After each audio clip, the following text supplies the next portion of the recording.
اللہ علیہ وسلم کے وصال ظاہری کے ایام قریب آئے تو حضور نے سرخ پٹی باندھی، تیز بخار ہے نبی کریم کو، دو صحابہ سہارا دے کے مسجد میں لائے، نبی پاک علیہ السلام کو بظاہر سہارا دے کے لایا گیا۔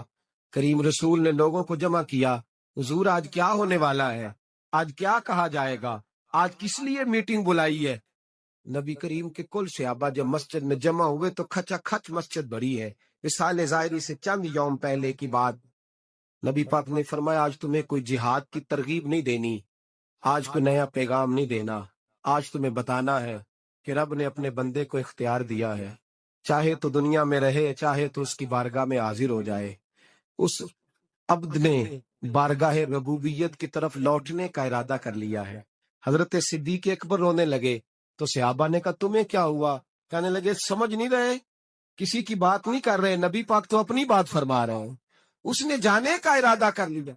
سنیے میرے بھائی، محبوب پاک نے فرمایا بھائی کسی شخص کو میری طرف سے کوئی تکلیف پہنچی ہو تو بدلہ لے سکتا ہے، بدلہ لے سکتا ہے، کسی کو تکلیف پہنچی۔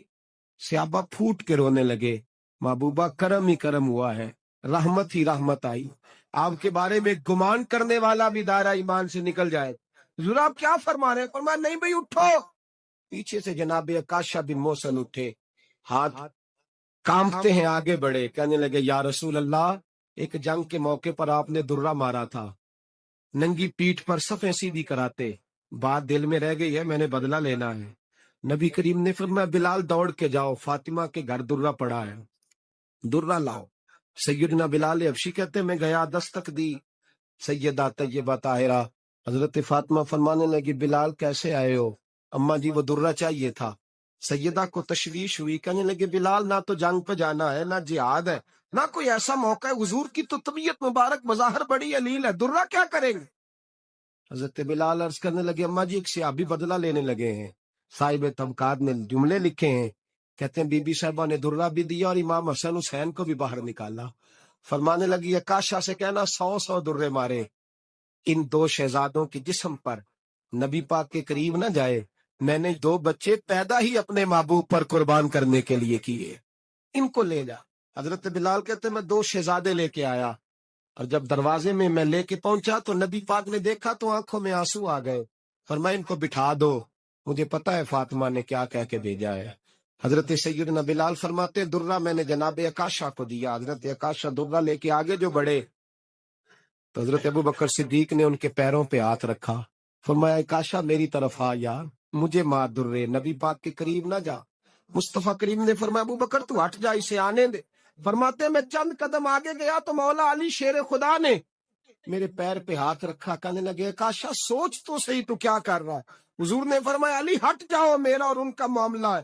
جناب عکاشہ آگے بڑھ رہے، نبی کریم نے فرمایا میں اپنی امت کو درس دینا چاہتا ہوں، خبردار خبردار زندگی میں تمہارے ہاتھ سے زبان سے کسی کو تکلیف نہ پہنچنے پائے، خبردار یاد رکھنا وہ معاشرے بگڑ جاتے ہیں، وہ معاشرے تباہ کر دیے جاتے ہیں جہاں ظلم ہوتا ہے، جہاں زیادتی ہوتی ہے، جہاں لوگوں کو ستایا جاتا ہے۔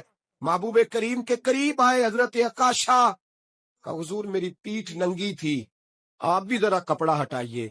نبی کریم نے پیٹھ سے کپڑا ہٹایا، جناب عکاشہ نے درہ جو اٹھایا تو صحابہ کی چیخیں نکلی، حضرت عکاشہ نے درہ دور پھینکا، حضور کے بطن اطہر سے لپٹ گئے، چومنے لگے، کہنے لگے حضور وہ تو صفیں سیدھی کراتے لگ گیا تھا، آپ نے کہاں مارا تھا؟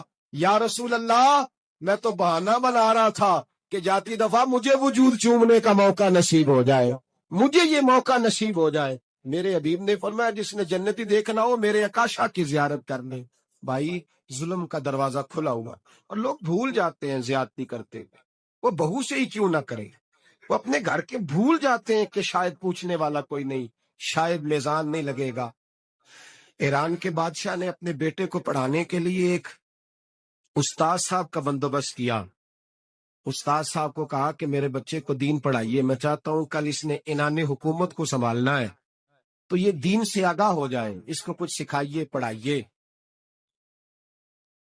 بہت نیک بزرگ بڑے درویش عالم پڑھانے لگے، اسباق مکمل ہو گئے، دین کے اسباق قرآن مجید پڑھایا، احادیث طیبہ کا درس دیا، اصول فقہ سے روشناس کرایا۔ جب بچے نے مکمل تعلیم حاصل کر لی اور آمین ہو گئی، دستار ہو گئی، فارغ ہو گئے، تو پھر ایک دن استاد صاحب نے کہا بیٹے کل تم نے ضرور آنا ہے، کچھ بات کرنی ہے۔ شہزادہ گیا ملنے استاد صاحب سے، استاد صاحب نے کنڈی لگا لی، ہاتھ میں درہ پکڑ لیا، مار مار کے پورے وجود کو زخمی کر دیا، کوئی غلطی نہیں، کوئی بات نہیں، مارا۔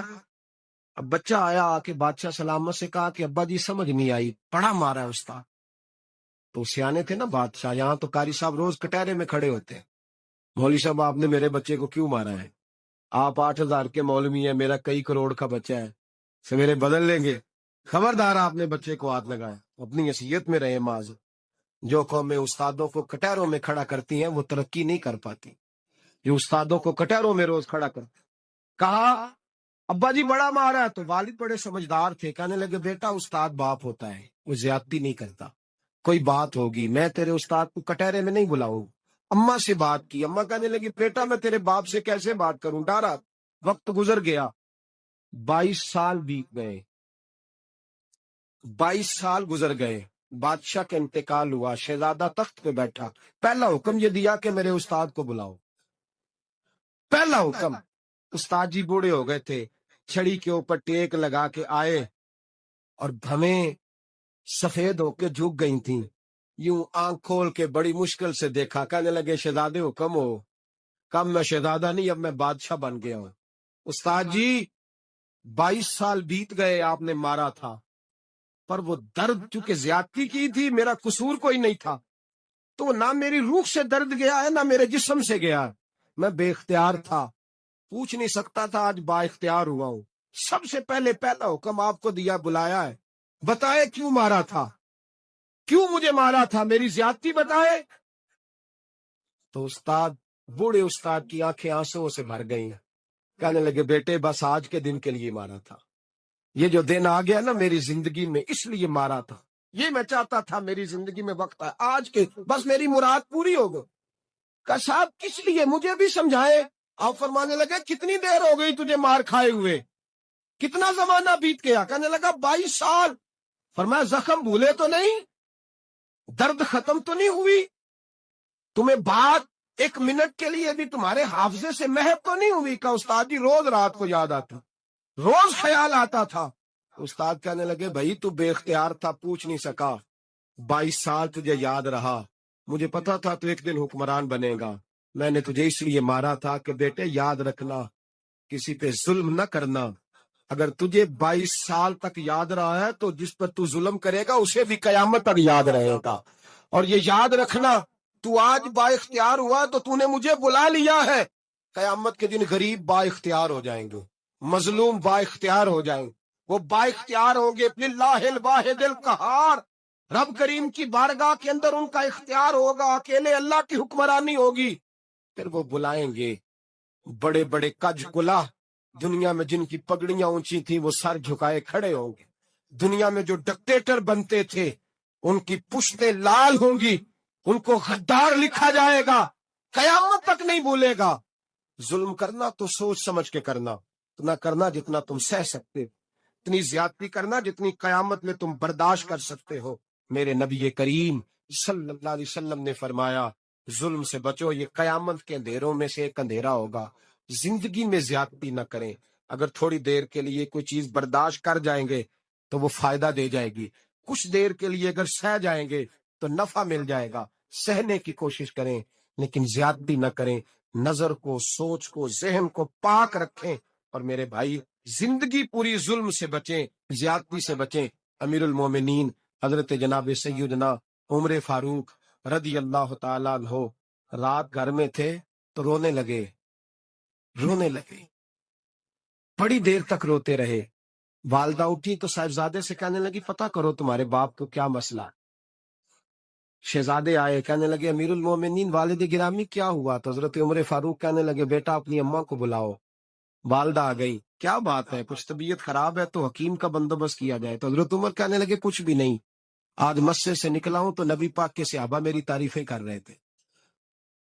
یہ حضرت فاروق اعظم کے وصال کے قریب کے دن ہے، تعریف تو حضرت یہ رونے کی بات ہے کہ خوش ہونے کی؟ آپ فرمانے لگے نہیں، سوچتا ہوں باہر تو میں اچھا رہا ہوں، پتہ نہیں گھر میں ہی کوئی زیادتی نہ ہو گئی ہو، پتہ نہیں تمہارے ساتھ بھی میرے معاملات ٹھیک تھے کہ نہیں۔ صحابہ تو تعریف کرتے ہیں، رو رہا ہوں تمہاری وجہ سے ہی نہ الجھ جاؤں، بیوی ہی نہ کہے میرا حق ہی ادا نہیں کیا۔ یہ لفظ کہتے کہتے پہاڑ ہے یہ شخص، کیسر و کسرا کامتے ہیں۔ حضرت عمر رو پڑے، بی بی سے کہنے لگے مجھے اللہ کی رضا کے لیے معاف نہیں کر دیتی؟ میرے اوپر بوجھ تھا امت کا، میں ساری رات مدینے کی گلیوں میں پھرتا تھا، دن سارا مسجد میں گزرتا تھا، میں تجھے وقت نہیں دے پایا، معاف نہیں کر دیتی؟ تو زوجہ کہنے لگی نہیں عمر، میں نے بھی زندگی میں اپنا کوئی سکھ چین نہیں دیکھا، کوئی چاؤ پورا نہیں کیا، میں کیسے معاف کر دوں؟ میں نہیں معاف کرتی۔ حضرت عمر زمین پہ بیٹھ رونے لگے، کہنے لگے چل معاف کر دے۔ کہنے لگی ایک وعدہ کرو، قیامت کے دن رب کریم کی بارگاہ میں میری سفارش کرو گے؟ اللہ کی بارگاہ میں عرض کرو گے کہ اللہ اچھی تھی، مجھے کپڑے دھو کے دیتی تھی، روٹی پکا کے دیتی تھی، میری عزت کی محافظ تھی؟ جناب عمر کہنے لگے تیرے ساتھ وعدہ ہے، رب اپنے فضل سے عمر کو جنت دے گا تو عمر تجھے جنت میں ساتھ لے کر کے جائے، تیرے ساتھ وعدہ ہے۔ ارے بھائی، جن کے دلوں میں احساس تھا کہ ہم سے کوئی زیادتی نہ ہو جائے کسی جگہ، وہ تو یہاں تک معاملہ کرتے تھے، یہاں تک ان کا خیال رہتا تھا۔ عزیزو، ایک تو نظر میں حیا پیدا کریں، والدین کی بہت بڑی ذمہ داری ہے۔ لاکھوں بچے مرضی کی شادیاں کر رہے ہیں، ہزاروں گھر اجڑ رہے ہیں، یہ وہ والا زہر ہے جو ہر گھر میں تیزی سے پھیلتا چلا جا رہا ہے۔ پہلے ہم کہتے تھے کہ بچہ باہر نہ نکلے، اب کہتے ہیں اللہ کہیں موبائل لے کے تنہا نہ بیٹھ جائے، کہیں تنہا نہ بیٹھ جائے، کیا بنے گا اس کا اگر یہ گندگی اور یہ ایسا نشہ ہے جو اجاڑ کے رکھ دے۔ بخاری شریف میں حدیث ہے، قاضی ایاز مالکی رحمۃ اللہ علیہ نے بڑی تفصیل سے لکھی ہے، راوی حضرت انس بن مالک ہیں۔ ایک بندہ بڑی دور سے آیا نبی پاک صلی اللہ علیہ وسلم کی زیارت کے لیے، بڑی دور سے۔ عرب کے جو سردار ہوتے تھے ان کے بڑے ناز نخرے ہوتے تھے، وہ خیر آج بھی ہیں، پروٹوکول کا ماحول آج بھی، یعنی وزیر صاحب کے آگے دو چار گاڑیاں نہ ہوں تو ان کو مزہ ہی نہیں آتا، پولیس والے آگے پیچھے بھاگیں تو حالانکہ ان کو نہیں پتا کہ جو پولیس والے آگے پیچھے بھاگ رہے ہیں نا، یہ حکومت بدلی تو گرفتار کرنے بھی انہوں نے ہی آنا ہے، لیکن وہ بڑا مزہ آتا ہے جب لوگ گاڑی کے پیچھے بھاگتے ہیں۔ کیا بات ہے جناب، بڑی بات۔ اور ہماری طبیعتوں میں پتہ نہیں کون سی، تو نبی پاک صلی اللہ علیہ وسلم کی خدمت میں وہ شخص بڑی دور سے آیا، تو عرب کے بادشاہوں کا مزاج تھا، پروٹوکول بڑا چاہتے تھے، ان کا تو یہ طریقہ تھا کہ حکمرانی کرنی ہے جیسے بھی ہو۔ اگر کسی غلام نے دھوپ میں بندھا رہ گیا، اونٹ اور چھاؤں میں نہیں باندھا تو درے مارتے تھے، اور اگر اس نے کھول کے باندھ دیا تو پھر بھی مارتے تھے، کہتے تھے اتنا سیانا ہو گیا تو انہیں پوچھا ہی نہیں، خود بخود ہی باندھ دیا۔ وہ شخص حضور کی بارگاہ میں آیا، اور بہت سارے لوگوں کے پاس کیونکہ وہ جاتا تھا اپنے سربراہ کا پیغام لے کے، تو وہ کانپ رہا ہے جب حضور کی بارگاہ میں گیا، ڈر رہا ہے۔ اب ذرا بات کو سمجھنا، نبی پاک صلی اللہ علیہ وسلم نے اس سے فرمایا کیوں ڈرتے ہو؟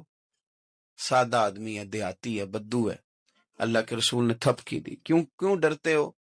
تو کہتا ہے حضور مجھے آداب نہیں آتے اور مجھے ڈر آتا ہے، کوئی بات اگر ایسی ہو گئی، آپ مدینے کی حکومت کے سربراہ ہیں، تو کہیں آپ ناراض نہ ہو جائیں۔ حضرت انس بن مالک فرماتے ہیں بات کہاں کی تھی، پہنچ کہاں گئی؟ جب اس نے یہ کہا نا کہ آپ تو حکومت کے سربراہ ہیں، کہیں کوئی غلطی نہ مجھ سے ہو جائے، تو نبی پاک کی آنکھوں میں آنسو آ گئے، حضور رونے لگے، اور نبی پاک صلی اللہ علیہ وسلم فرمانے لگے نہ بھائی، تو کسی حکومت کے سربراہ کے پاس نہیں آیا، نہ تو اس بیٹے کے پاس آیا ہے جس کی ماں گوشت کے خشک ٹکڑے کھا کے بھی گزارا کر لے۔ میں تو ایک غریب ماں کا بیٹا ہوں۔